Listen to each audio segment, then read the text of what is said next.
చంద్రబాబు నాయుడు గారికి సరైనటువంటి అవకాశం ఇప్పుడు వచ్చింది. ఆంధ్రప్రదేశ్ ప్రయోజనాల కోసం ఢిల్లీలో నిజంగా చక్రం తిప్పగలిగినటువంటి అవకాశం వచ్చింది. దీన్ని సరిగ్గా ఎందుకంటే ఈయన నితీష్ కుమార్ వీళ్ళిద్దరి మీదనే ఆధారపడింది ప్రభుత్వం. కేంద్రంలో ఈ పరిస్థితులు వస్తాయని ఎవరు ఊహించలేదు. ఎందుకంటే మోడీ గారు అబ్ కీ బార్ 400 పార్ అన్నాడు.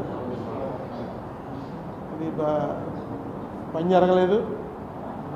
చివరికి ఆంధ్రప్రదేశ్లో వచ్చినటువంటి రిజల్ట్స్ మీదే ప్రధానంగా ఆధారపడి మోడీ గారు అక్కడ ప్రధానమంత్రి అయ్యే అవకాశం వచ్చింది. అందుకే ఆయన పార్లమెంట్లో మాట్లాడుతూ పక్కనే పవన్ కళ్యాణ్ని చూపించి ఏ పవన్ నహి ఆంధీ హై అన్నాడు. అంటే పవన్ అంటే గాలి, ఇది మామూలు గాలి కాదు, పెను తుఫాను. ఆంధీ అంటే తుఫాన్ కన్నా పెద్దది. ఉప్పెన్లు మన దివిసీమ ఉప్పెన అలాంటిదన్నమాట. నిన్న కూడా పదవి స్వీకారంకి వచ్చినప్పుడు చిరంజీవిని పవన్ కళ్యాణ్ని కావలించుకుని ఫోటోలో దిగాడు. కారణం ఏంటంటే పవన్ కళ్యాణ్ గారు చాలాసార్లు చెప్పారనుకోండి, ఆయన వెళ్ళి తాపత్రయపడకపోతే ఈ ఎలియన్స్ కుదిరేది కాదు. ఈ ఎలియన్స్ కుదరకపోయినా ఇక్కడ చంద్రబాబు నాయుడు పవన్ కళ్యాణ్కి వచ్చిన నష్టం ఏం లేదు. ఏమో ఇంకా బీజేపీతో లేకపోతే ఇంకా 1-2 సీట్లు పెరిగినేమో కూడా. మోడీకి మాత్రం ఈ ఎలియన్స్ లేకపోతే ఏమోనో రిజల్ట్ వచ్చాక తెలిసింది. 293లో 21 తీసేస్తే 1 సీట్ ఎక్స్ట్రాలో ఉంటాడు. 1-2 వచ్చిన వాళ్ళు దాదాపుగా 30 మంది దాటున్నారు. అసలు మోడీ గారు ప్రధానమంత్రి అయ్యేవాడా లేదా అని కూడా అనుమానం వస్తుంది. ఇక్కడ 3 పార్టీలు కలిసి పోటీ చేశాయి కాబట్టే మోడీ గారికి స్మూత్గా మళ్ళీ ప్రధానిగా పదవి స్వీకారం చేసే అవకాశం వచ్చింది. అందుకే ఆయన అక్కడ పార్లమెంట్లోనూ ఏ ఆంధీ హై అని చెప్పి పవన్ కళ్యాణ్ చెప్పాడు. ఇక్కడ కూడా వచ్చి వేరే ఫోటో సెషన్ చిరంజీవి పవన్ కళ్యాణ్ తోటి ఆయనే ఫోటోలు తీసుకుని, ఎందుకంటే కరెక్ట్గా ఆయనకి తెలిసింది ఆ రోజున కనుక పవన్ కళ్యాణ్ కాళ్ళ వేళ్ళ పడ్డాడో కాలర్ పట్టుకున్నాడో ఏం చేశాడో కానీ పవన్ కళ్యాణ్ మాటను అంగీకరించబోయినట్టయితే ఈవేళ నా పరిస్థితి ఇది కాదురా బాబు అన్న సంగతి మోడీ గారికి తెలిసింది. అలాగే పవన్ కళ్యాణ్ కూడా ఎన్నోసార్లు మనకి ఇక్కడ ఆంధ్రప్రదేశ్ మీటింగ్లో చెప్పాడు ఆయన, ఈ ఏలియన్స్ అవడానికి నేను ఎన్ని పాటలు పడవలసి వచ్చిందో ఎన్ని మాటలు పడవలసి వచ్చిందో అని.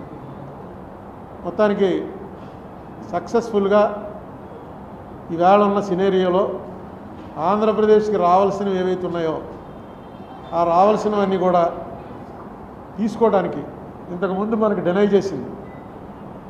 అన్నిట్లోకి చాలా దారుణంగా డినై చేసింది ఏంటంటే విడిపోయిన వెంటనే చంద్రబాబు నాయుడు గారి ప్రభుత్వం సుమారు 30,000 కోట్ల రూపాయలు రెవెన్యూ డెఫిసిట్ మాకు వస్తుంది, అది ఇందులో కూడా పెట్టారు, యాక్ట్లో కూడా పెట్టారు అని చెప్పంటే దాన్ని 3,000కో 4,000కో కుదించేశారు. అది మొన్న జూన్ 2వ తారీఖున కరెక్ట్ ఫిగర్స్ కూడా ఇచ్చాను మీకు.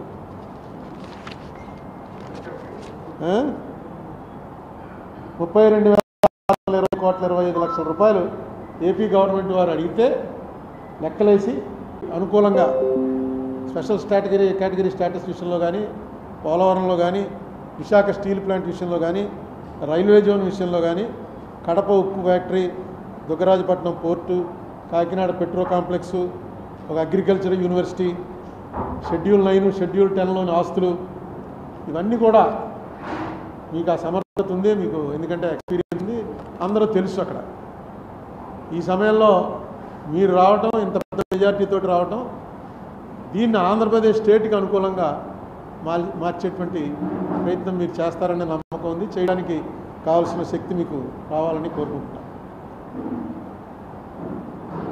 ఆర్ఎస్ఎస్ భగవత్ గారు నిన్న మొన్న చెప్పాడు, ఒక మంచి మాట చెప్పాడు.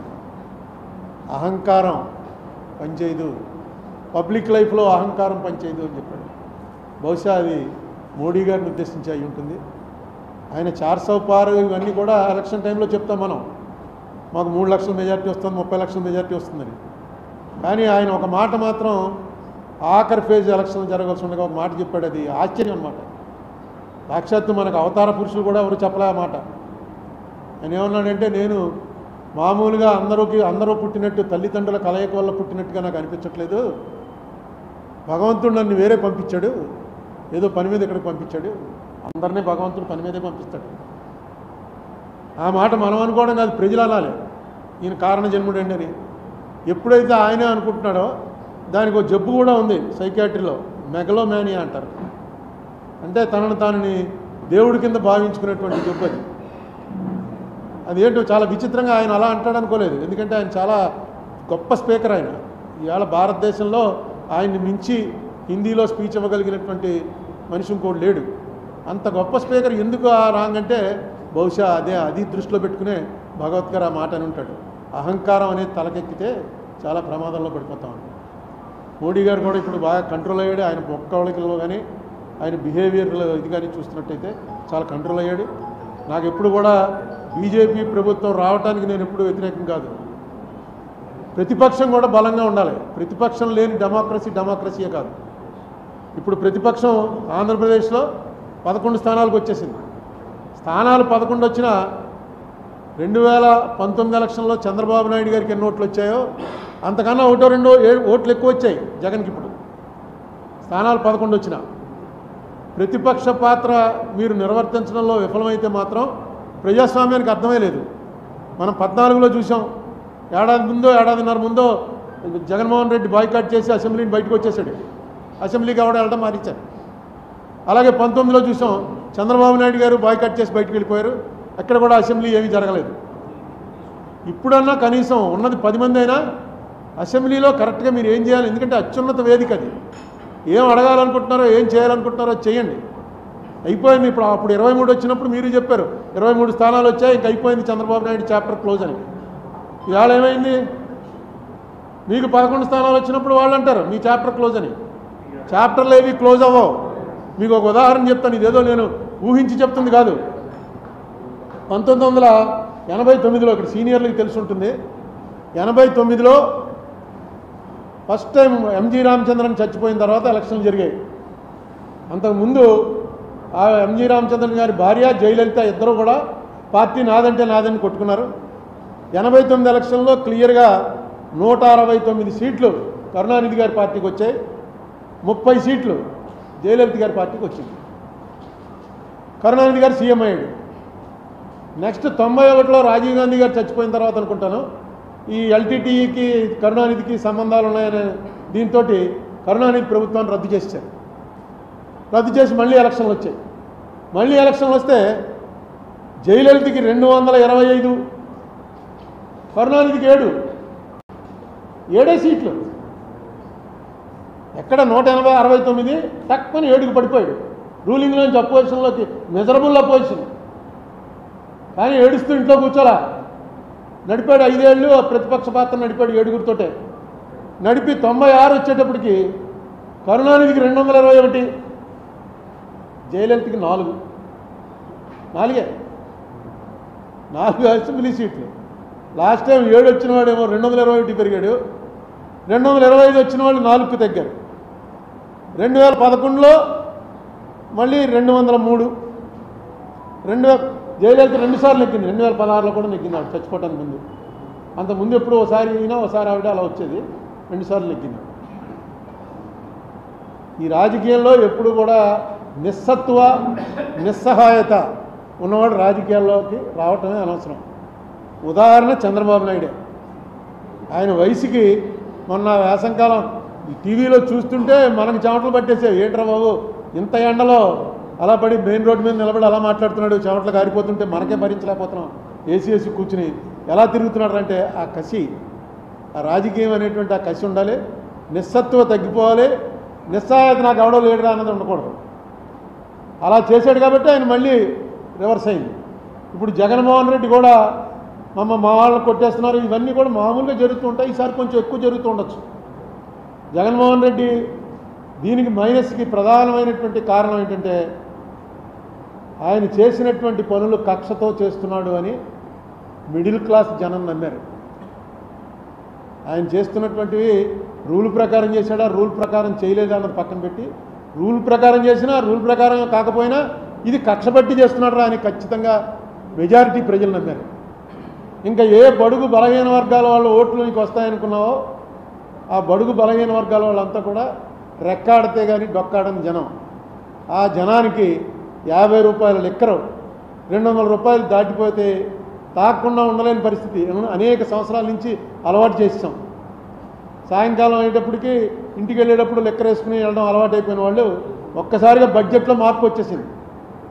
మీరు ఇచ్చే ఎన్ని వేలు ఇచ్చారు, ఆటో డ్రైవర్కి ఇచ్చారు, తర్వాత చిన్న చిన్న పనులు చేసుకుంటున్న వాళ్ళకి ఇచ్చారు, 3000 రూపాయలు పెన్షన్ ఇచ్చారు, ఇవన్నీ కూడా కలిపి కూడా ఆ ఫ్యామిలీ బడ్జెట్లో తేడా వచ్చేసింది ఈ లెక్కర వల్ల.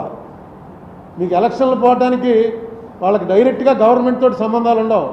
లాస్ట్ టైం కన్నా ఈవేళ బాగున్నావా లేదా, ఎవడు ముఖ్యమంత్రి ఎవడు ప్రధానమంత్రి, మామూలు పని చేసుకున్న వాళ్ళకి ఏమీ అది ఉండదు. ఉల్లిపాయ రేటు గురించి ఒక గవర్నమెంట్ పడిపోయింది ఢిల్లీలో, నా బహుశా 77లోనో 80లోనో ఉల్లిపాయ రూపాయి ఉండేది 5 రూపాయలు అయింది. అంతే, వాళ్ళకి ఉల్లిపాయ నిత్యావసర వస్తువు తక్కువని ప్రభుత్వాన్ని దించేశారు. అలాగే ఇక్కడ సారా అన్నది ఎంత బలంగా పనిచేసిందంటే అది మొట్టమొదట పాపం ఫస్ట్ ఈ విషయం కనిపెట్టినవాడు ఎవడంటే స్టేట్ లెవెల్ లీడర్స్లో మన రాజమండ్రి ఆయన సోమవీర్రాజు లిక్కర్ రేట్లు ఎక్కువైపోయి 50 రూపాయలకి ఇస్తాం మేము వస్తే అని అంటే ట్రోలింగ్ చేసి తెగతిట్టేశారు సోమవీర్రాజుని. అదే చంద్రబాబు నాయుడు గారు డైరెక్ట్గా మీటింగ్లోకి వచ్చి చెప్పాడు 50 రూపాయలకే మీకు నాణ్యమైన లిక్కర్ ఇస్తాను మేము వస్తే అని. అది పనిచేసింది. సోమవీర్రాజు ఆ ముందే చెప్పాడు అది, ఎందుకంటే అతనికి ముందే వెలిగింది ఇది. దీనివల్ల చాలా ఫ్యామిలీస్లో చాలా ఇబ్బందులు అయిపోతున్నాయి ఆర్థికంగా. తర్వాత ఇంకా చంద్రబాబు నాయుడు గారు చేయవలసిన 1-2 పనులు ఏంటంటే డీలిమిటేషన్ వస్తుంది. డీలిమిటేషన్ వచ్చి సీట్ల సంఖ్య 700 దాటిపోతుంది. అందుకే పార్లమెంట్ కొత్త బిల్డింగ్ కూడా 700 దాటిన వాళ్ళు 800 మంది పట్టేలా కట్టారు. డీలిమిటేషన్లో మన పాత్ర కరెక్ట్గా, ఎందుకంటే సౌత్ మొత్తం మనకి ఇచ్చేటువంటి డబ్బు బాగా ఇప్పటికే చాలా తక్కువ ఇస్తున్నారు. అది నేను అనేకసార్లు మీకు లెక్కలన్నీ చెప్పాను. మనం ఆంధ్ర నుంచి 100 రూపాయలు వాళ్ళకి ఇస్తుంటే, కేంద్రానికి వెళ్తుంటే ఆంధ్ర నుంచి మనకి వెనక్కి వచ్చేది 63 రూపాయలు మాత్రమే వస్తుంది. అదే ఉత్తరప్రదేశ్కి 100 రూపాయలకి 120 రూపాయలు వెళ్తుంది, బీహార్కి 140 రూపాయలు వెళ్తుంది. కారణం ఏంటంటే జనాభా అన్నారు. ఈ జనాభా తగ్గించమని కేంద్ర ప్రభుత్వం వాళ్ళు పెట్టినవన్నీ కూడా మనం ఫాలో అయ్యాం. సౌత్లో జనాభా తగ్గించాం, దానికి పనిష్మెంట్ ఇవ్వకూడదు కదా. జనాభా తగ్గించినందుకు మనకేదో ఇంటెన్సివ్ ఇవ్వాలి. ఇది కాకుండా ఇప్పుడు పనిష్మెంట్ దిశలోకి పోతుంది. ఇక రేపు పార్లమెంట్లో పరిస్థితి ఎలా వస్తుందంటే సౌత్ అంతా కలిపి 200 సీట్లు కూడా ఉన్నాం, వాళ్ళు 600 సీట్లు పెరిగిపోతారు. జనాభా లెక్క పెరిగిపోతే వచ్చేటువంటి ప్రమాదం, సౌత్కి వచ్చేటువంటి ప్రమాదాన్ని ఎలా నివారించాలి అనే విషయం కూడా సౌత్లో ఇప్పుడు ఉన్నటువంటి లీడర్స్లో చంద్రబాబు నాయుడు గారికి కనెక్షన్లు ఉన్న లీడర్ కాబట్టి, అన్ని పార్టీల్లో కనెక్షన్లు ఉన్నాయి కాబట్టి ఆయన చేసి దాని విషయం కూడా దృష్టి పెట్టాలి. తర్వాత ఈవీఎంలు, ఫస్ట్ ఈవీఎంలు తప్పు అని చెప్పింది చంద్రబాబు నాయుడు గారే. ఆయనతో పాటు ఉండేటువంటి ఆయన పార్టీ లీడర్ ఒక ఆయన హరిప్రసాద్ గారని, ఆయన అయితే అరెస్ట్ కూడా అయ్యాడు. ఆ ఈవీఎంలు చూపించి ఇవి ఎలా పనిచేయవో అన్నీ చూపించాడు ఆయన. ఎక్కడ నొక్కితే ఎక్కడికో వెళ్ళిపోవటం, ఇవన్నీ ఎలా ఉంటాయో చూపించిన ఆయన వాళ్ళు మీకు ఇప్పటికి కూడా ఈవీఎంల గురించి మొట్టమొదట మాట్లాడింది ఎవర్రా అని చూస్తే మనం చంద్రబాబు నాయుడు గారే అప్పు వచ్చేసాడు. దీని మీద కూడా ఏదైనా చేయండి. ఇవాళ ఎవరో వీడియో పంపారు, 20 లక్షల ఈవీఎంలు అసలు కనపట్టలేదుట. 60 లక్షల ఈవీఎంలకు ఆర్డర్ ఇచ్చారు, ఇంపోర్ట్ చేసుకున్నారు, 40 లక్షలు వాడారు. మిగతా 20 లక్షలు ఎక్కడో ఉండాలి కదా. ఎక్కడున్నాయని రైట్ టు ఇన్ఫర్మేషన్ అడిగితే ఎలక్షన్ కమిషన్ వాళ్ళు మాకు 40 లక్షలు ప్రభుత్వం ఇచ్చారు, 40 లక్షలు వాడామంతే మాకు తెలియదు అన్నట్ట. ప్రభుత్వాన్ని అడిగితే ప్రభుత్వం మాకేం తెలిసి ఎలక్షన్ కమిషన్ అడగండి అంటుంది. 20 లక్షల ఈవీఎంలు దింపారు, అవి ఏమైపోయాయో తెలియట్లేదని ఈవేళ ఒక పెద్ద లీడర్, ఆయన కమ్యూనిస్ట్ లీడరు, ఆయన పెట్టాడు 20 లక్షలు ఏమైపోయాయి. ఇలాంటి వాటిని అన్నిటి నుంచి కూడా ప్రజల్లో అసలు అనుమానమే రాకూడదు. మనం వేసిన ఓటు కరెక్ట్గా దానికి వెళ్తుందా, ఇది మారిపోతుందా అనేటువంటి అనుమానమే రాకూడదు. చంద్రబాబు నాయుడు గారు ఆ విషయం మీద కూడా ఆయన దృష్టి పెట్టాలి. ఎందుకంటే మంచి అవకాశం వచ్చింది. బీజేపీ ఎన్డీఏ కూడా, ఎన్డీఏకి ఇండియాకి ఓన్లీ 2%, 2 కూడా పూర్తిగా లేదు, 2% ఓట్స్ డిఫరెన్సే ఉంది ఇండియా గ్రూప్కి ఎన్డీఏకి. సీట్లు వీటిలో చాలా తేడాలు వస్తాయి. సీట్లు బట్టి కాకుండా ఓటింగ్ చూసుకుంటే ఎన్డీఏకి దీనికి కేవలం 2% కూడా పూర్తిగా లేదు, 1.9% తేడాలో ఉన్నారు. ఇది మంచి అవకాశం. ఈ మంచి అవకాశాన్ని చంద్రబాబు నాయుడు గారు సద్వినియోగం చేసుకోవాలని కోరుకుంటున్నా. మనకు కూడా ఇక్కడ ఇటువంటి వీళ్ళు కూడా వైసీపీ వాళ్ళు కూడా ఏం డిస్కరేజ్ అవ్వాల్సినటువంటి అవసరం లేదు. 26 సీట్లు వచ్చాయి. గుర్తు 94లో నేను ఫస్ట్ అసెంబ్లీకి పోటీ చేసినప్పుడు పివి నరసింహారావు గారు ప్రధానమంత్రిగా ఉండగా ఇక్కడ కాంగ్రెస్కి వచ్చినటువంటి సీట్లు 26 మాత్రమే.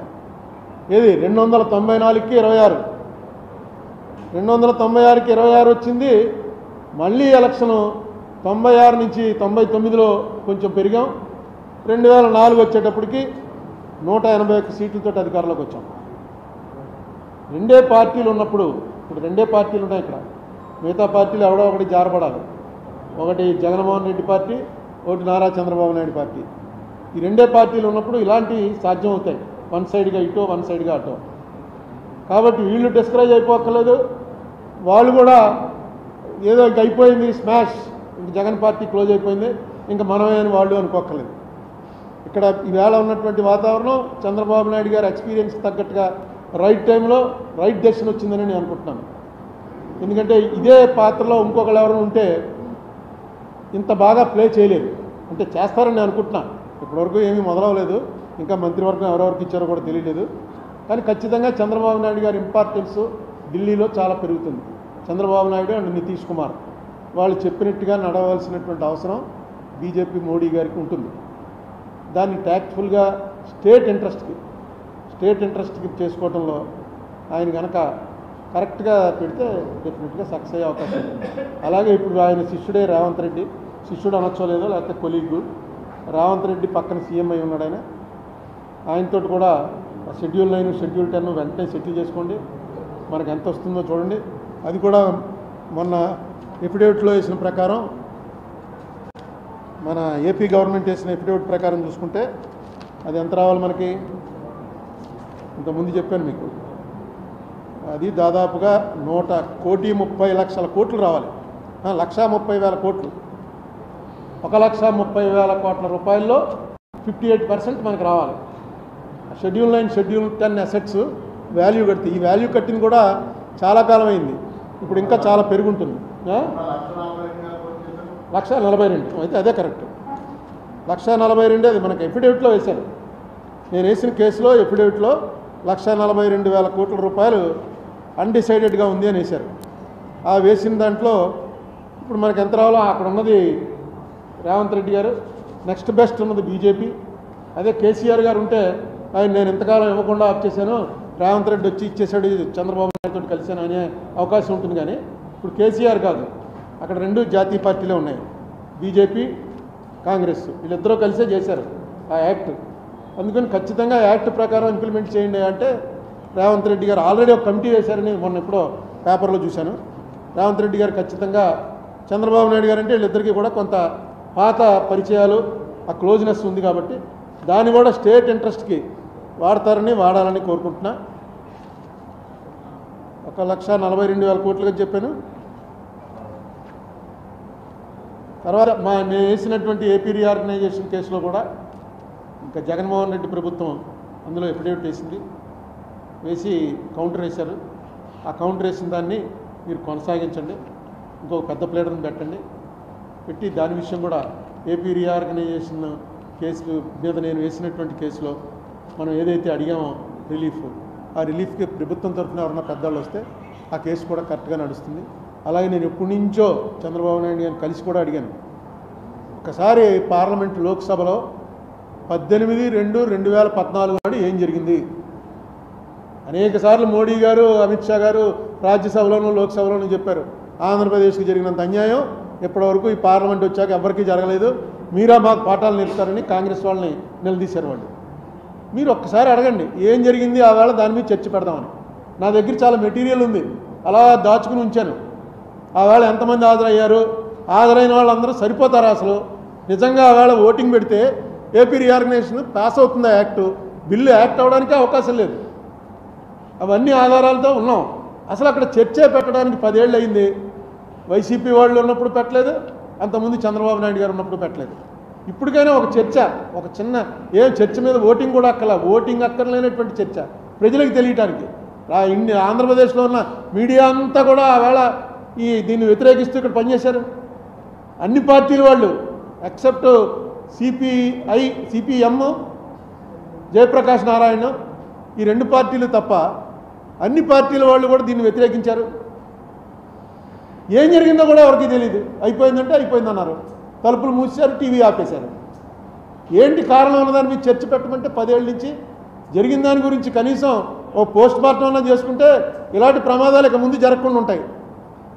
అదొకటి. ఇప్పుడు మీరున్న పొజిషన్కి మీరు రేపు పార్లమెంట్ సెషన్ స్టార్ట్ అవగానే నోటీస్ ఇస్తే బడ్జెట్ సెషన్లోనే జరుగుతుంది. బడ్జెట్ కూడా జూలై ఆగస్టులో ఉంటుందని ఏదో ప్రకటన వచ్చింది. రేపు స్వేరింగ్ అయిపోగానే ఓ నోటీస్ ఇప్పించండి. ఓ నోటీస్ ఇప్పిస్తే వెంటనే దాన్ని అడ్మిట్ చేస్తారు, చేసి దాని మీద ఒక చర్చ. ఎందుకంటే కాంగ్రెస్ వాళ్ళు ఉన్నారు అక్కడ, బీజేపీ వాళ్ళు ఉన్నారు.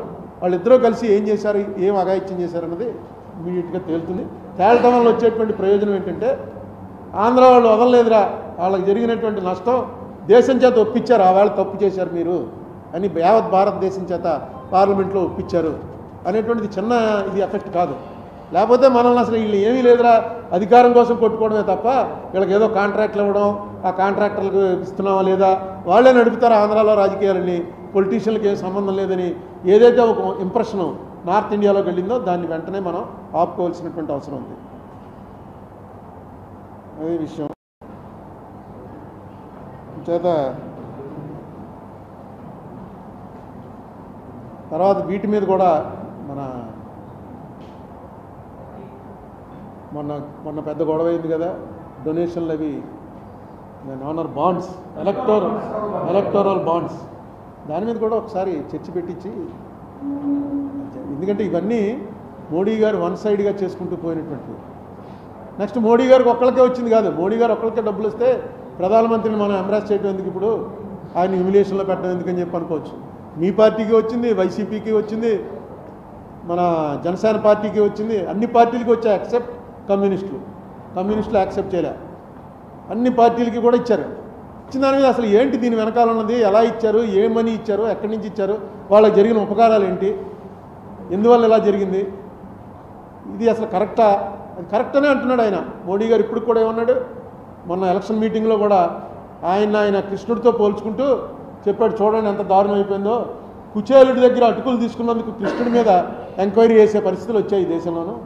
అంటే ఈ డబ్బులు ఇచ్చిన వాళ్ళందరూ కూడా కుచేలులు, మోడీ గారు కృష్ణుడు, వాళ్ళ దగ్గర ఇదే ఏదో అటుకులు తీసుకుని తింటే దాని మీద కూడా ఎంక్వైరీలు వేయించి కమిషన్లు వేయించి కోర్టులకు ఎక్కుతున్నారు, చూడండి ఎంత అన్యాయమో అని చెప్పాడు ఆయన.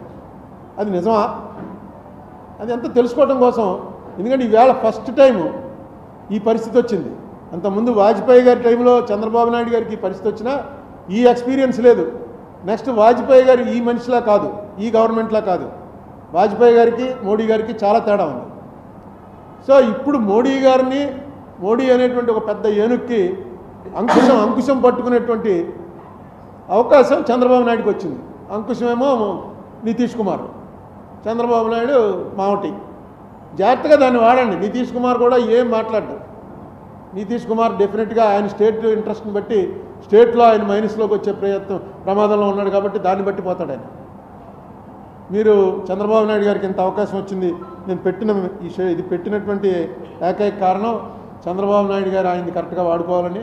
పవన్ కళ్యాణ్ గారు ఏదైతే ఆంధీ ఉన్నాడో ఆ ఆంధీ మళ్ళీ చిన్న తుఫాను పవను గాలి కింద అయిపోకుండా నిలబెట్టుకుని పార్టీ మెయిన్ జగన్మోహన్ రెడ్డికి కూడా అనేక సార్లు చెప్పాను నేను, చంద్రబాబు నాయుడు గారి పార్టీ చాలా బలంగా ఉంది, అందుకే ఆయన ఎదుర్కోవడం కష్టమవుతుంది. ఈవేళ మీరు పార్టీని బిల్డ్ చేసుకోండి. మీకు పార్టీ లేదు అసలు. మీకు జగన్మోహన్ రెడ్డి ఉన్నాడు, ఓటర్స్ ఉన్నారు, మధ్యలో వాలంటీర్స్ ఉన్నారు. వాలంటీర్స్ మీకు ఎందుకు వచ్చి ఓటింగ్ వేయిస్తారు? వాలంటీర్స్కి 10,000 జీతం ఇస్తానంటే 10,000 జీతం వాటికి సపోర్ట్ చేస్తారు. మీరు పార్టీ అన్నది ఈవేళ రాజమండ్రిలో కానీ మొత్తం ఎంటైర్ ఆంధ్రప్రదేశ్లో పార్టీ అనేది ఎక్కడా లేదు. అట్లీస్ట్ ఈ 5 ఇయర్స్లో పార్టీ బిల్డప్ చేసేటువంటిది ఇవ్వండి. నెక్స్ట్ స్పోక్స్మెన్లు పెట్టండి, స్పోక్స్మెన్లు పెట్టి ట్రైనింగ్ ఇవ్వండి. వాళ్ళు వచ్చి ఏం మాట్లాడుతున్నారు, బూతులా? లోక్సభ ఇక్కడ శాసనసభలోనూ బూతులే మాట్లాడుకుంటారు, ప్రెస్ మీట్లోనూ బూతులే మాట్లాడుకుంటారు. ఏం గౌరవంగా మాట్లాడుకోండి. ఇది ఏమన్నా సరిహద్దు గొడవలా? కొంచెం గౌరవంగా మాట్లాడడం, వాళ్ళ దానికి ట్రైనింగ్ ఇవ్వటం, అసలు ఎందుకు ఓడిపోయారన్న దాని మీద ఒక మీటింగ్ పెట్టుకోవటం, ఇవన్నీ చేయండి. ఇదేమి ఎండ్ కాదు, ఇది అయిపోయామని ఎవడన్నా అనుకుంటే, చంద్రబాబు నాయుడు గారి పార్టీ కూడా అయిపోయింది జగన్ పార్టీ అనుకుంటే వాళ్ళు పొరపడుతున్నారు, మేము అయిపోయామరా అని జగన్ పార్టీ అనుకుంటే వీళ్ళు పొరపడుతున్నారు. ఎందుకంటే ప్రజాస్వామ్యంలో ఇది అసలు 5 ఏళ్లకోసారి ఎలక్షన్ పెట్టడం గవర్నమెంట్ మారటానికే. ఈసారి మారటం అనేది చాలా మంచిగా మారింది. ఎందుకు కారణం ఏంటంటే అక్కడ బీజేపీ అనేటువంటి కేంద్రం ఏదైతే మన సవత్తల్లి ప్రేమ చూపిస్తుందో కరెక్ట్గా కంట్రోల్ చేయడానికి డెఫినెట్గా జగన్ కన్నా చంద్రబాబు నాయుడు గారు బెటర్ వచ్చాడు. దీని మీద పెద్ద నిరుత్సాహపడిపోకల. ఇంకా అటాక్లు జరుగుతున్నాయి. లీగల్గా వెళ్ళండి.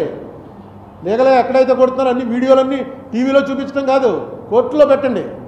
కోర్టులు ఉన్నాయి, ఇంకా కోర్టులో న్యాయం జరుగుతుంది ఖచ్చితంగా. అప్పుడు ఆగుతాయి అక్కడ. ఈ వెళ్ళి వచ్చి రోడ్డు మీద కొడుతున్న వాళ్ళని చంద్రబాబు నాయుడు ఏం పంపడం, ఆ రోడ్డు మీద తన్నులు తింటున్న వాళ్ళందరినీ జగన్మోహన్ రెడ్డి పంపిన వాళ్ళు కాదు. ఎక్కడెక్కడ ఏ గొడవలు జరిగితే నిన్న ఆ పార్టీలో ఉన్నవాడు ఈ పార్టీలోకి వచ్చాడు, ఈ పార్టీలో ఉన్నవాడు ఆ పార్టీలోకి వెళ్తున్నాడు. సో మీరు పార్టీ అంటూ బలంగా ఉన్నప్పుడు ఇవన్నీ కూడా ఆటోమేటిక్గా సర్దుమణుగుతాయి. ఎప్పుడైతే పార్టీ బలంగా లేదో అటాక్లు జరుగుతూ ఉంటాయి. ఎందుకంటే ఆ స్థాయికి తీసుకొచ్చేసారు రాజకీయాలు. ఇప్పుడు చూడండి, పక్కనే ఒరిస్సా 24 ఏళ్ళు ఒక్క ఎలక్షన్ కూడా ఓడిపోకుండా 24 ఏళ్ళు ఆయన అనుకుంటాను రికార్డు లేడు ఇండియాలో. నవీన్ పట్నాయక్ ఆ మాజీ అని చిన్న కుర్రాడు సీఎం అయ్యాడు, వెళ్ళాడు దానికి. ఆ వీడియో చూస్తే నిజంగా అలా ఉండాలి. వెళ్ళగానే మొత్తం సీఎంతో సహా అందరూ లేచి నిలబడ్డారు. ఆయనే సీఎం మళ్ళీ పదవి స్వీకారం చేస్తున్నట్టు వచ్చినట్టు వెళ్ళాడు, కూర్చున్నాడు. మోడీ ఆయన దగ్గరికి వెళ్ళి నమస్కారం పెట్టాడు. గౌరవం ఉండాలి కదా. 24 ఏళ్ళు ముఖ్యమంత్రి చేశాడు, పోయింది ఎలక్షన్. ఏంటి పోతే అయిపోయినట్టేనా? ఒక ఎలక్షన్ ఓడిపోతే అయిపోయినట్టే. చంద్రబాబు నాయుడు పదవి స్వీకారం జగన్మోహన్ రెడ్డి రాడు, జగన్మోహన్ రెడ్డికి చంద్రబాబు రాడు. ఏంటో అర్థం అవట్లేదు. అక్కడేమో మోడీ పదవి స్వీకారానికి కాంగ్రెస్ వాళ్ళు వెళ్ళరు. మీరు ఏమన్నా శత్రువులా? విరోధులు, రాజకీయ విరోధులు కూడా తప్పన్నాడు భగవత్. ఆర్ఎస్ఎస్ భగవత్ గారు నన్ను ఏమన్నాడు? విరోధం అన్న మాట కూడా తప్పే. ప్రతిపక్షం వాళ్ళు. మీరు అధికార పక్షం, వాళ్ళు ప్రతిపక్షం, అంతే తప్ప విరోధం అన్న మాట కూడా వాడకండి అని. విరోధని ఆయన వాడాడు, ఎవరు వాజ్పేయి గారు. మనం విరోధులమే కానీ శత్రువులం కాదని ఆయన ఒకసారి చెప్పాడు. ఈయన అంతకన్నా మంచి మాట చెప్పాడు. నిజంగా అంతే కదా. ఏముంది ఎలక్షన్ డబ్బులు, నేను అనుకోవడం డబ్బుల వల్ల అంత పెరిగిపోతుంది. ఇప్పుడు 175 స్థానానికి మినిమం 50 కోట్లు ఖర్చు అయింటుందిగా రెండు పార్టీల వాళ్ళకి కలిపి. ఏమైనా తక్కువ అవుతుందా? యావరేజ్ ఇంకా ఎక్కువైంది తెలుసు నాకు. 50 కోట్లు అంటే ఎంత అయింది? 17,500 కోట్లలో సగం. 8,750 కోట్లు. 8,750 కోట్ల రూపాయల ఖర్చు అయిన తర్వాత దీనికోసం ఈ అధికార పీఠాన్ని పాడుకున్నారన్నమాట. కొట్టుకుని 8,750 కోట్ల రూపాయలు ఖర్చు పెట్టారు. అంటే దాదాపుగా పోలవరం ఈ రాక్ఫీల్డ్ డ్యామ్ పూర్తయిపోతుంది, మొత్తం అయిపోతుంది. ఓన్లీ రిహాబిలిటేషన్ ఖర్చు తప్ప మిగతా పోలవరం అంతా అయిపోతుంది. దీన్ని ఇలా పెంచుకుంటూ పోతున్నారు. నెక్స్ట్ ఎలక్షన్కి ఎంతో తెలియదు. మొత్తం డబ్బులు ఉన్నవాళ్ళు, కారులో తిరిగేవాళ్ళు అందరూ తీసేసుకుంటున్నారు. ఏముందా మనకి ఆడు ఇస్తున్నాడు వీడు ఇస్తున్నాడు, తీసుకుంటే 10,000 వస్తుంది, ఇంట్లో 4 ఓట్లు ఉంటే తీసేసుకుందామని. ఎక్కడ పోతుంది ఇది? కనీసం ఎవరైతే తీసుకోవడానికి ఇంట్రెస్ట్ లేదన్న వాళ్ళు వచ్చి ప్రజల్లో ఒక అవేకనింగ్ పెట్టాలి.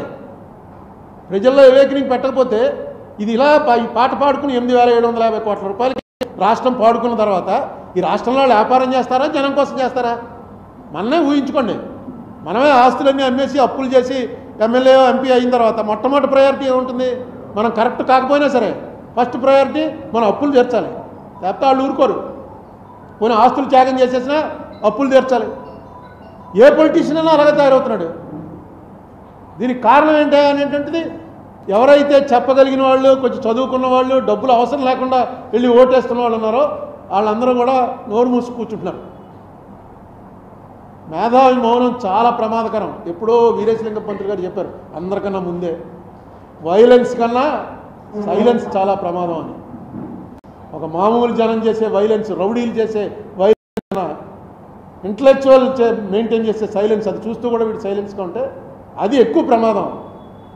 ఎందుకంటే రౌడీ పేటకు ఒకడే ఉంటాడు. రౌడీని వ్యతిరేకించే వాళ్ళు చాలామంది ఉంటారు. ఇంతమంది ఉండి కూడా ఎవడో కంకణం కట్టుకోవడానికి సిద్ధపడ్డాడు, మనకెందుకు లేని.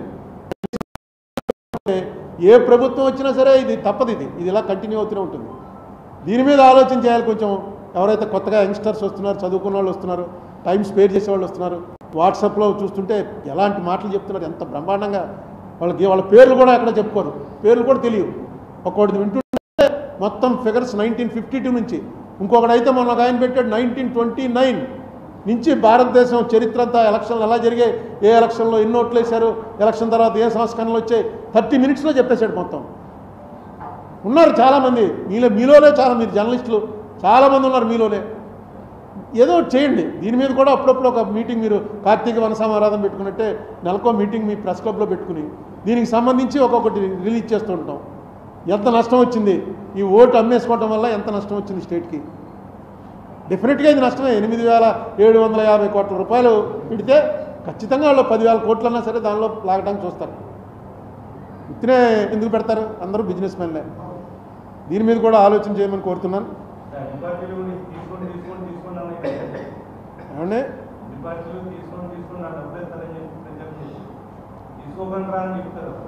అందరూ ఎవరు ఇచ్చినా తీసుకుని నాకు ఓటేయండి అని ఎందుకు వేస్తారు? ఏమని చెప్పాను? 91లోనా? నాకు 94కి డబ్బులు లేవు. అసలు నువ్వు పొరపడ్డావు మిస్టర్. అసలు 5 పైసలు ఇవ్వలేదు. అసలు నా దగ్గర ఉంటే కదా. అలాగా ఎప్పుడూ ఇవ్వాల. నీకు 94 7 నియోజకవర్గాల్లో, ఈస్ట్ గోదావరిలో 6, ఈస్ట్ గోదావరి 6 నియోజకవర్గాల్లో ఎక్కడా కూడా ఓటు కొనలే. కొవ్వూరులో జరిగింది. వెస్ట్ గోదావరి ఎప్పటి నుంచో ఉంది అలవాటు. నాకు పార్టీ ఇచ్చింది, మీరందరూ ఇచ్చింది. నా సొంత డబ్బులు అయితే డిపాజిట్ జైన్ వెళ్ళి డిపాజిట్ వేసాడు, జైన్ కట్టేశాడు అశోక్ కుమార్ జైన్. ఏది నేను డబ్బులు ఇస్తానంటే తీసుకోలేదు. అంటే ఎంత 5,500 ఎంతో డిపాజిట్ సరి గుర్తులేదు. నాకు అయిన ఖర్చు 11 లక్షల రూపాయలు. అందరికీ డబ్బులు ఇచ్చిన వాళ్ళందరికీ ఒక కార్డు మీద రాసి పంపించాను.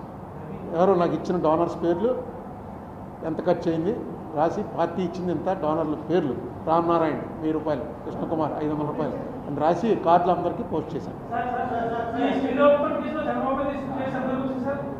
స్కిల్ డెవలప్మెంట్లో ఇప్పుడు చంద్రబాబు నాయుడు గారే సిబిఐకి అప్పచెప్పేస్తాడు. ఎందుకంటే నేను వాళ్ళు ఊరికే వచ్చి అనవసరంగా సెంట్రల్ జైలు దగ్గరికి వచ్చి చంద్రబాబు గారిని చూడడం, బయటకు వచ్చి నన్ను బూతులు తిట్టడం, ఇంటికి వెళ్ళిపోవడం, ఇదే చేశారు. ఎందుకు చేశారో నాకు అర్థం అలా. ఇప్పుడు జగన్మోహన్ రెడ్డి గవర్నమెంట్ కేసు పెట్టింది, అన్యాయంగా పెట్టింది, చంద్రబాబును అరెస్ట్ చేసింది, లోపల పెట్టింది. ఇదేగా వాళ్ళ ఆరోపణ. అంటే వదిలేస్తారా? ఇప్పుడు అన్యాయంగా వచ్చి పెట్టాడు అని చెప్పి ఎంత గొడవ చేసినా వదులుతారా? సిబిఐకి అప్పచెప్తే న్యాయం జరుగుతుంది కదా. వీళ్ళ ముందు ఉన్నటువంటి ఆఫీసర్ని తప్పిస్తే స్టేట్ గవర్నమెంట్ని తప్పించి సిబిఐకి వెళ్ళాలి. అలా పెట్టినందుకు ఏడవలసింది ఎవరో? రూలింగ్ పార్టీ వాళ్ళు ఏడవాలి, మా మీద నమ్మకం లేదా అని.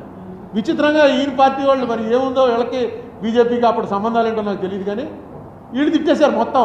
అసలు నన్ను తిట్టకుండా రాజమండ్రి నుంచి వెళ్ళినవాడు ఎవడలేడు. వచ్చిన వాళ్ళు అందరూ తిట్టడం ఏంటో నాకు అర్థం అవ్వాలి. నేను ఏమన్నా అందులో చంద్రబాబు నాయుడు గారికి చేశాడు కాబట్టి ఆయన ఏమని చేయండనో అలాంటిది ఏదో పెడితే అర్థం ఉంది. ఆయన తీసుకున్నాడు, మళ్ళీ వకాలతో ఆయన వేసాడు, ఇంకెవరూ తీసుకోవాలిగా నోటీసులు. ఎవ్వరూ నోటీసులు తీసుకోవాలా, అడ్రస్ నాట్ అవైలబుల్ అని అలా తప్పించుకున్నారు. ఈయనకు ఒకటికి నోటీస్ వెళ్ళింది, అచ్చెన్నాయుడు గారికి తీసుకున్నాడు ఆయన, కానీ వకాలతో ఇలా. చంద్రబాబు నాయుడు గారు వకాలతో కూడా వేశాడు. వకాలతో వేశారు కాబట్టి మళ్ళీ వచ్చినప్పుడు అవుతుంది. దాని మీద ఇంక నేను వీళ్ళకేదో సిబిఐ ఎంక్వైరీ అయితే కరెక్ట్గా వస్తుందిరా అనుకుంటే వీళ్ళు ఏడ్చేస్తుంటే ఇంకేం చేస్తాం? నిన్ను కొట్టాడండి ఎవరోనో, ఇక్కడ ప్రకాష్ నగర్ పోలీస్ స్టేషన్కి వెళ్ళి కంప్లైంట్ ఇచ్చావు, అది నన్ను కొట్టాడని. ఆ పోలీసును కొట్టినాడు ఒకటే. నేను అలా రోడ్డు మీద పోతూ ఆపి ఈ స్టేషన్లో కదా, నువ్వు వెళ్ళి ఎస్పీకి ఈ స్టేషన్ నాకు వీల్లేదని చెప్పు, వీళ్ళంతా కలిసిపోయినారని చెప్పు అని అన్నాను. అంటే నువ్వు బయటకు వచ్చి నన్ను లంపగా కొడితే నేనేం చేయను?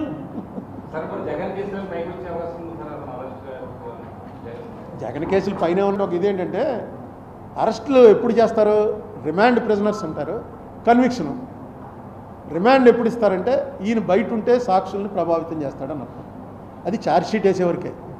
ఇప్పుడు ఛార్జ్షీట్లు అన్నీ వేసేసారు కాబట్టి ఇంకా ఆయన్ని సాక్షుల్ని ప్రభావితం చేయటం ఉండదు. తీర్పు రావాలి. తీర్పులో కన్విక్షన్ వచ్చిందనుకో, ఆయన కన్విక్షన్ వస్తే హైకోర్టుకి అప్పీల్ చేసుకుంటాడు. అప్పుడు కూడా జైలుకి వెళ్ళాడు. హైకోర్టులో ఎన్నేళ్ళు నడుస్తుందో ఎవరికి తెలియదు. హైకోర్టులో కూడా దాన్ని కన్ఫర్మ్ చేశారనుకో, సుప్రీంకోర్టుకి అప్పీల్ చేస్తాడు. అదేన్నేళ్ళు నడుస్తుందో తెలియదు. కానీ కన్విక్షన్ వస్తే జరగబోయే ప్రమాదం ఏంటంటే 2 ఏళ్ళు దాటి కన్విక్షన్ అయితే డిస్క్వాలిఫై అయిపోతాడు. డిస్క్వాలిఫై అయిపోతే ఇంకా ఆయన పోటీ చేయడానికి కుదరదు.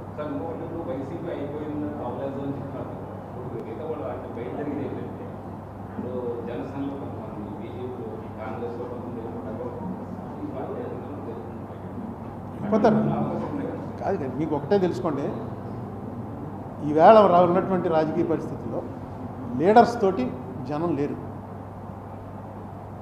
జనం ఉన్నది పార్టీస్ తోటి ఉంటున్నారు.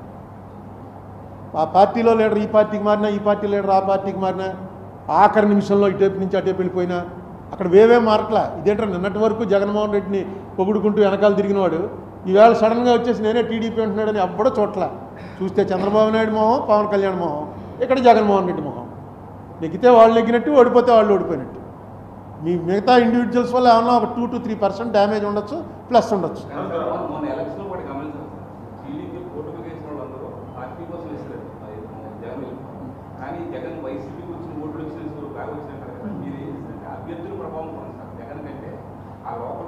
అదే ఈ థీరీలు కరెక్టే.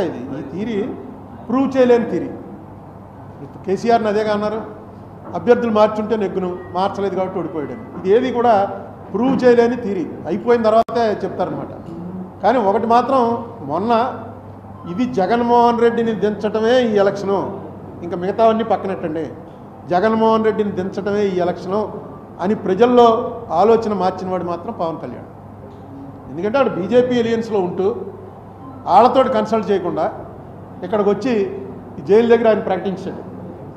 ఆ ప్రకటించడంతో ఓకే వాళ్ళు వచ్చినా రాపోయినా పవన్ కళ్యాణ్ వచ్చేస్తాడు రా మనతో. పవన్ కళ్యాణ్ రావటమే నేను అనేకసార్లు చెప్పాను, డెడ్లీ కాంబినేషన్. అది కాపు కమ్మ కలవటం అనేది చాలా డెడ్లీ కాంబినేషన్. అది అనౌన్స్ అయిపోయింది. తర్వాత మరి ఎవరు కాళ్ళు చెప్పాను, కాళ్ళు పెట్టుకున్నాడో ఏం చేశాడో కానీ బీజేపీని కూడా ఒప్పించి తీసుకొచ్చాడు. బీజేపీకి మంచిది అయింది. వీళ్ళిద్దరే వెళ్ళుంటే ఇంకా ఒక సీట్ ఎక్కువ వచ్చినేమో.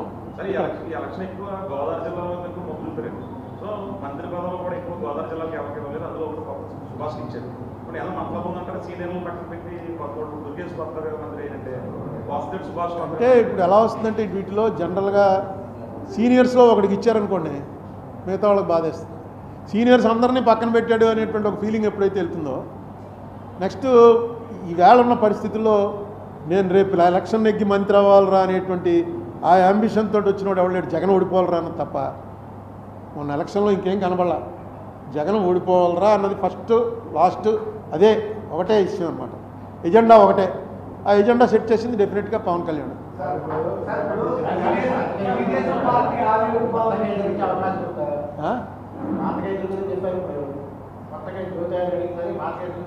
కొత్త కేసులు ఎందుకు పెట్టరు? కొత్త కేసులు పెడతారు, ఎందుకు పెట్టరు? ఉండొచ్చు ఆ అరెస్టులు. నేను ఆయన అడిగింది పాత కేసుల గురించి. కొత్త కేసుల్లో అరెస్టులు ఉండొచ్చు, మళ్ళీ దాంట్లో బెయిల్స్ ఉంటాయి. ఇవన్నీ ప్యారలల్గా రన్ అవుతుంటాయి. అంటే పవన్ కళ్యాణ్ ఒక మాట అన్నాడు, మంచి మాట అన్నాడు. అది నేను ముందు నుంచి చెప్తున్నాను మీకు. నేను మన రాజమండ్రిలో అనేకసార్లు చెప్పాను, పొలిటీషియన్స్ని అరెస్ట్ చేయొద్దు, పొలిటీషియన్స్ని వాళ్ళ ఆస్తులన్నీ జప్తు చేయండి అని తిరగడానికి వీలు లేకుండా చేయండి. జైలుకి వెళ్ళాడో వాడి పాయింట్లు. చంద్రబాబు నాయుడు జైలుకి వెళ్ళిన రోజునే మనం ప్రెస్ మీట్లో చెప్పాను, జైలుకి వెళ్తే గెలుస్తాడు అంతే. నువ్వు మనిషిని పెంచుతున్నావు, జైలుకి వెళ్ళిన మనిషి మీద సింపతి వస్తుంది.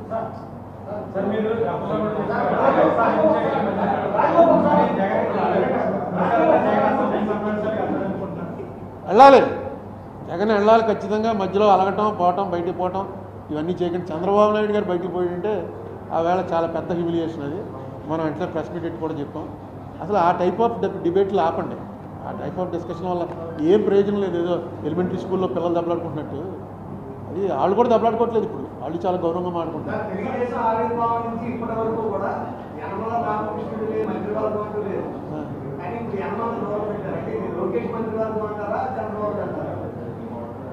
చంద్రబాబు లోకేష్ నేను వేరుగా చూడండి, ఇద్దరు ఒకటే. చంద్రబాబు నెక్స్ట్ లోకేష్. మీకేమైనా అనుమానమా? నాకేం అనుమానం లేదు. వారసత్వాలు గైరసత్వాలు అనేవి ఇక్కడ ఇండియాలో ఖచ్చితంగా నడుస్తాయి, అన్ని స్టేట్లలో నడుస్తున్నాయి. ఇప్పుడు మమతా బెనర్జీ పెళ్లి చేసుకోలేదు, ఏం చేసుకోవాలని తీసుకొచ్చి మేనాలుండి పెట్టిందిగా. ఎవరినో నమ్మాలి కదా. ఓన్లీ కాంగ్రెస్, ఇందిరాగాంధీ, నెహ్రూ అనేవారు. ఇప్పుడు అయ్యే పార్టీ చూసుకోండి, ఎక్కడో 2-3 చోట్ల నవీన్ పట్నాయక్, ఎందుకంటే వాళ్ళు పెళ్ళిళ్ళే చేసుకోలేదు. మోడీ కూడా అంతే. మోడీకి వారసత్వం ఏం లేదు, పార్టీ ఉంది వాళ్ళకి, చాలా బలమైన పార్టీ అది. ఇండియాలో ఏంటి, ప్రపంచంలోనే ఒక ప్రిన్సిపల్ బేస్డ్ పొలిటికల్ పార్టీ అది. ఆ ప్రిన్సిపల్తో మనం ఏకీభవించకపోవచ్చు, అది వేరే విషయం. చూడండి, అందుకే ఎంత బీజేపీ వాళ్ళు ఎంత తెలివిగా ఆలోచించారు చూడండి. కేంద్ర మంత్రి, రాష్ట్ర మంత్రి ఇద్దరిని కూడా మామూలు పార్టీలో ముందు నుంచి వచ్చిన వాళ్ళనే ఇచ్చారు. మర్మగా మంత్రి వస్తుందని ఎవడు అనుకోలేదు. అలాగే అక్కడ ఇంకొక ఆయన రాయలసీమ నుంచి వచ్చాడు, పేరేంటి, సత్యకుమార్. పార్టీ అరుణ్ కుమార్కి టికెట్ అని ఎవడని అనుకున్నాడా? పార్టీ అంతే. అది పార్టీ అనేది బీజేపీ అనేది ఒక పార్టీ ఉంది కాబట్టి కరెక్ట్గా నేనైతే అనుకోలేదు. ఎందుకంటే ఎంతోమంది కోటీశ్వర్లు ఉన్నారు బీజేపీ పార్టీ తరఫున నెగ్గిన వాళ్ళు కూడా. వాళ్ళందరినీ కాదని అసెంబ్లీలో ఉన్నారు, పార్లమెంట్లో ఉన్నారు, గవర్నమెంట్కి చాలా దగ్గరగా ఉండేవాళ్ళు ఉన్నారు. వాళ్ళందరినీ కాదని సామాన్యులు ఇద్దరికి ఇచ్చారు. సో వాళ్ళు బలపడదామని చూస్తున్నారు, బలపడతారు కూడా.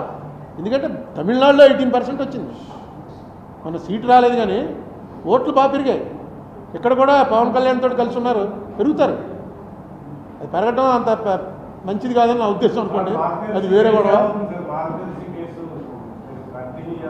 మార్గదర్శి కేసులో ఎఫిడేవిట్ చేయమని నేను చంద్రబాబు నాయుడు గారు నాకు సపోర్ట్ చేయమని నేను అడగలేను.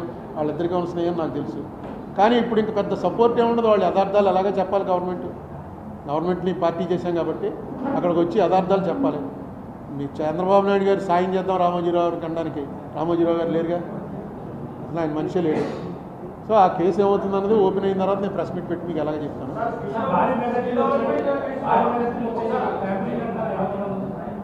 ఏంటి చెప్పు.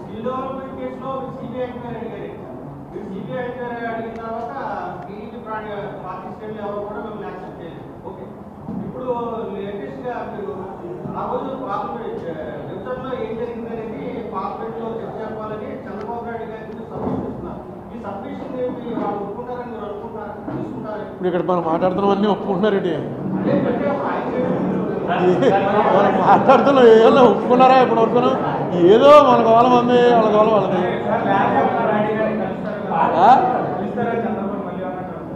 ఎవరు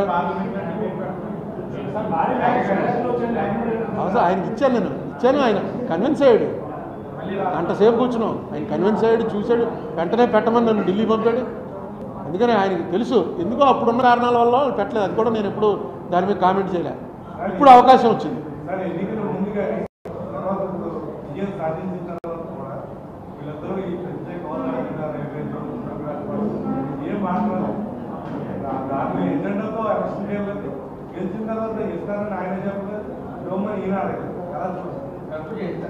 అడుగుతారు అంటే ఇప్పుడు ఇంకా టూ ఎర్లీ. మనం చెప్పానుగా మొన్న ఎలక్షన్లో అసలు ఇవేవి ఇష్యూలు కాదు. మొన్న ఎలక్షన్లో ఒకటే ఇష్యూ, జగన్ ఉండాలా పోవాలా, అదే ఇష్యూ. జగన్ పోవాలన్న వాళ్ళందరూ ఒకవైపు ఉన్నారు, జగన్ ఉండాలన్న వాళ్ళందరూ ఒకవైపు ఉన్నారు. అది వాళ్ళు కూడా దగ్గర 40%కి వచ్చారు. సరిగ్గా చంద్రబాబు నాయుడు గారికి 2019లో వచ్చిన ఓట్లకి ఇప్పుడు జగన్కి వచ్చిన ఓట్లకి 0.3% తేడా, అంతే. 39.2 ఆయనకి వస్తే అంతకన్నా ఎక్కువ వచ్చాయి, జగన్కే ఎక్కువ వచ్చాయి 0.6.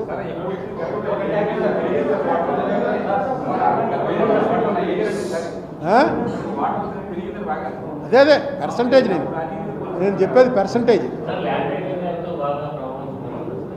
ల్యాండ్ టైటిలింగ్ యాక్ట్ ముంచేసింది. ల్యాండ్ టైటిలింగ్ యాక్ట్ అన్నది ఆఖరిలో నెయిల్ ఇన్ ఏదో అంటారు, last nail in the coffin అని. అంటే ఈ సమాధుల్లో కొడుతున్నప్పుడు చుట్టూ శవం లోపలెట్టి మేకులు కొడతారు. చుట్టూ మేకులు కొడుతున్నప్పుడు ఆఖరి మేకు ఏంట్రా అంటే land titling act. Land titling act చాలా డ్యామేజ్ చేసింది, ఊహించినంత డ్యామేజ్ చేసింది. మెయిన్ అదొకటి లాస్ట్లో కొట్టింది. ఫస్ట్ నుంచి కొట్టుకుంటూ వచ్చిందేమో సారా రేట్లు, ఈ రెండు గట్టిగా కొట్టాయి. ఇంకా ఏమండి, ఇగో మీకు ఒక ఆయన పంపాడు ఒక చిన్న, ఇగో లాస్ట్లో ఇది వినేయండి. మొన్న మోడీ గారును ఈయన పక్కకి వెళ్ళారు, చూశారుగా మీరు. దీని పక్కకి వెళ్ళారట. దేని పక్కకి? మన స్టేజ్ మీద పదవి స్వీకారం టైంలో మోడీ గారిని చంద్రబాబు నాయుడు గారు పక్కకి వెళ్ళారు. పక్కకి వెళ్ళి ఇంకొక ఆయన పంపాడు. చంద్రబాబు మోడీని రహస్యంగా ఒక ప్రశ్న అడిగాడు. అయ్యా, మహాబలుడైన జగను ఎట్లు ఓడెను? దానికి సమాధానంగా మోడీ చెప్పాను, అంటే భారతంలోదనమాట. నా చేతను నీ చేతను, తిట్లు తిన్న పవనుని చేతను, ఆస్తి అడిగిన చెల్లి చేత, తల్లి చేత, సచివుడగు సజ్జల చేత, అరయంగు జగను దోడే ఆరుగురి చేతను.